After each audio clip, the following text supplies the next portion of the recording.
What's up, comic and pop culture fans? This is James with Mint Hunter Comics, and today I'm going to tell a story that really makes me cringe. I've probably only got a few things in my life that I really don't like to talk about.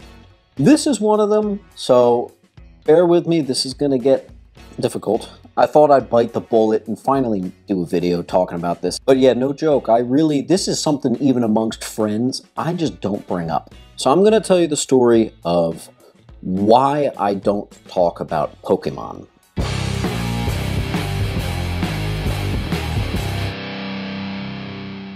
When I was in elementary school, Pokemon was just starting to be, it just hit and it was the most popular thing ever. Everybody started playing it, everybody started collecting it, and I didn't care at all. I openly thought it was really, really stupid. I remember that, and it's funny now after all the games and the movies and the show and how much cultural significance Pokemon has had. It's weird to be saying this, but yeah, at the time, I thought Pokemon was really stupid. My cousins were more into Magic cards.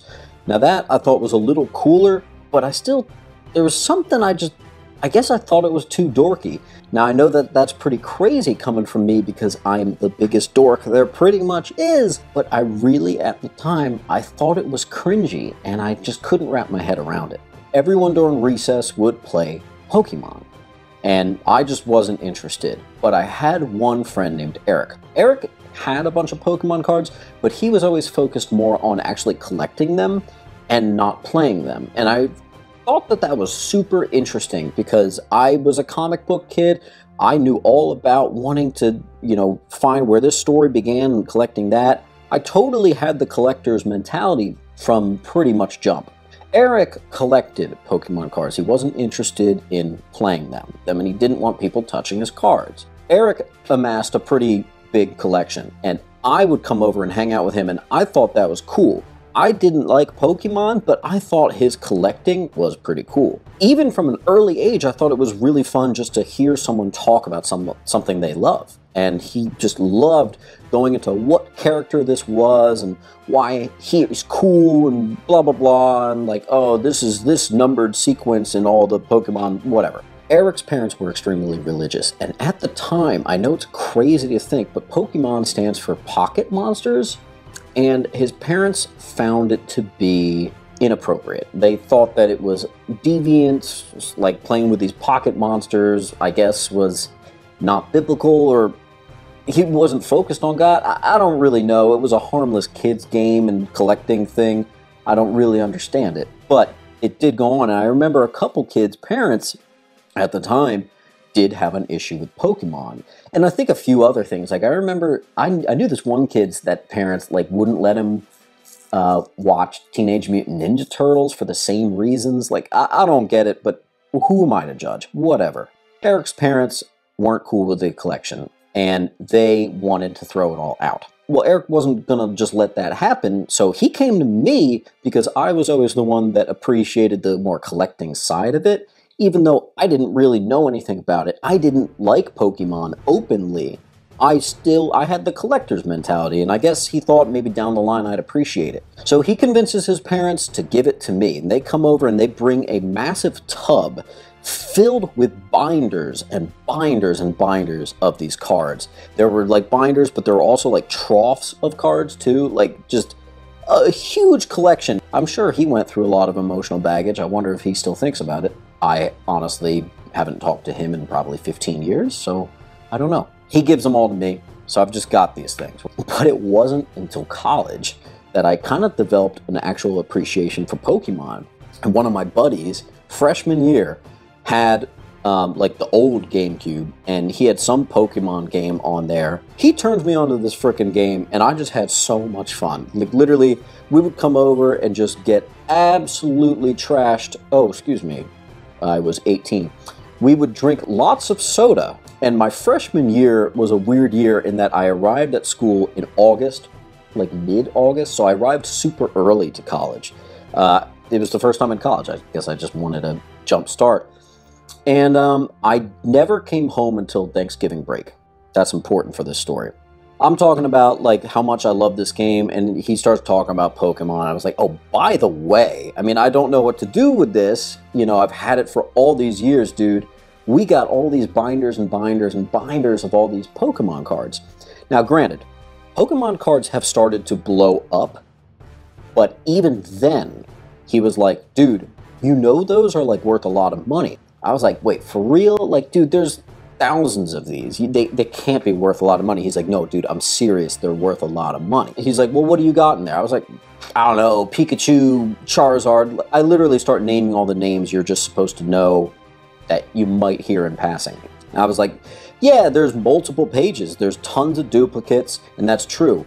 Each Pokemon character had at least a sleeve full of, I think, 9 or 12 cards of that character. Eric went hard with duplicates. I don't know where he got half of this crap.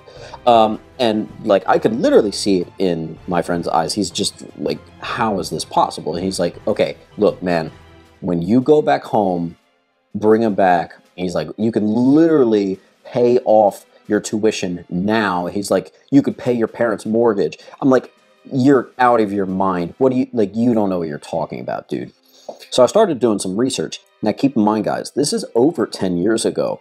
I was doing the research then, and I started finding, like, okay, some of these things are going for some crazy money. Keep in mind, right now, I see people slabbing these cards, and they're going for, like, thousands of dollars, some of these. So, obviously, I didn't know about any of that. And because I never knew what to do with these cards, I always thought that maybe I'd use them as some part of some trade, someone that would, like, be interested in them towards maybe some comics, because I don't know, I had no interest in them, but someone might be interested in them.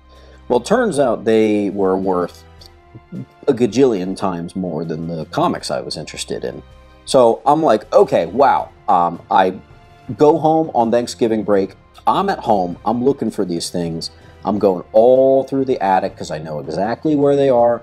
They're not there. My entire room was completely changed, basically. When I went off to college, my parents, they did an overhaul of everything. Literally nothing was the same. A lot of crap was thrown out and taken care of. So it dawned on me that these Pokemon cards might have been thrown out by my parents. So I approached them and I said, hey, all those comics that Eric gave me back when I was like 6, where is all that?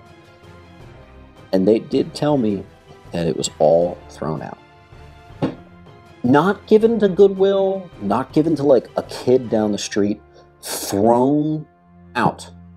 Like they didn't even keep and reuse the binders. They threw it all away. When they told me this, I was so visibly upset, and to their credit, and here's where the karma comes in, I always was a naysayer of Pokemon. I thought it was stupid. I told my parents on a few occasions that I thought Pokemon was really stupid and all my friends were dumb for playing it. I didn't appreciate it until too late. Years too late. And my parents told me, they said, you always hated that. You never knew what to do with it. To their defense, I did always say that. I never knew what to do with it. And as a sense of karmatic justice, they threw it away, and I still think about it all the time.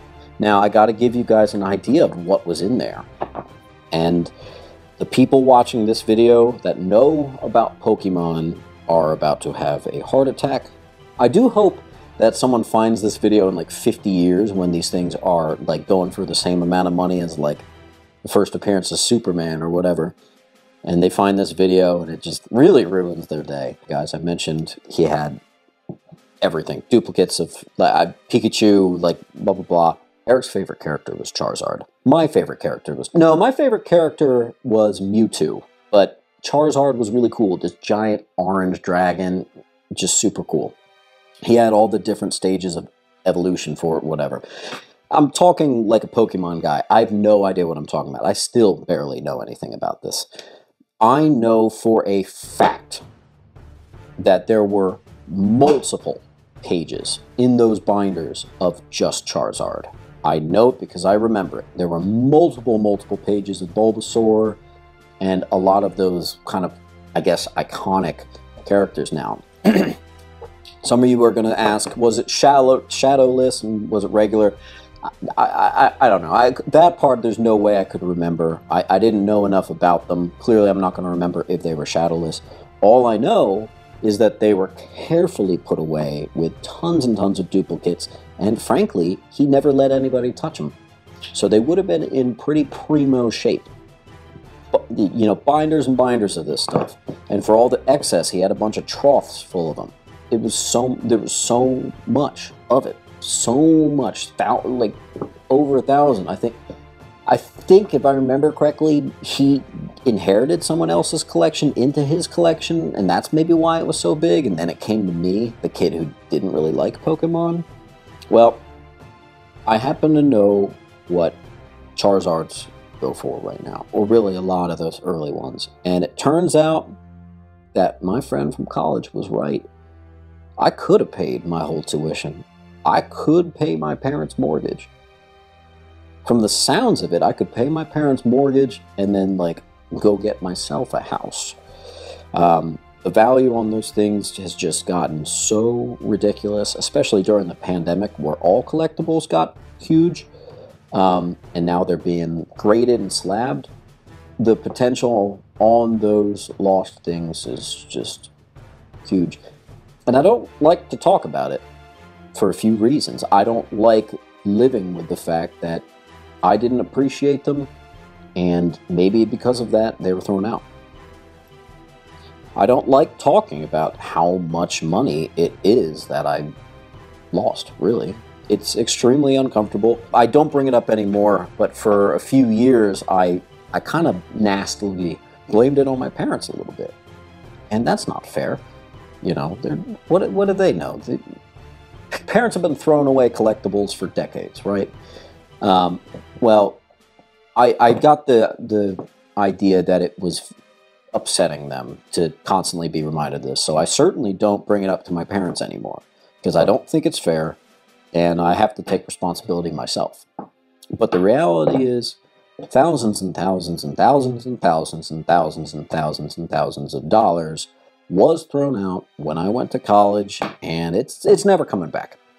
It's stupid to play that what-if game of, you know, what if I still had all these? Yeah, I don't know. Would life be different? I don't know. Would it be easier? Possibly.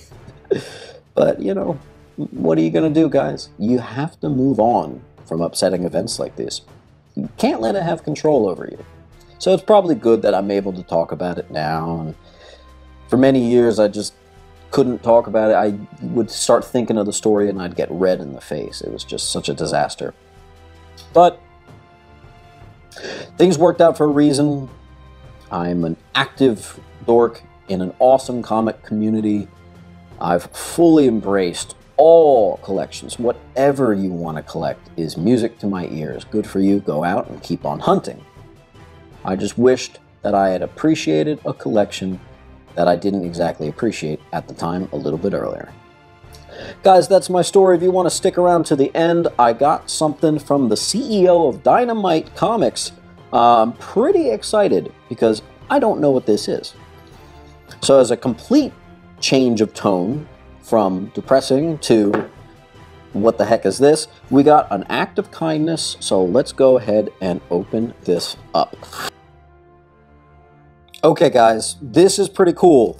Nick knows I'm a huge Hal Jordan and Green Lantern fan, so he sent me, with certificate of authenticity, a 1 in 1,000 Star Trek / Green Lantern #1 Dynamic Forces Virgin exclusive cover.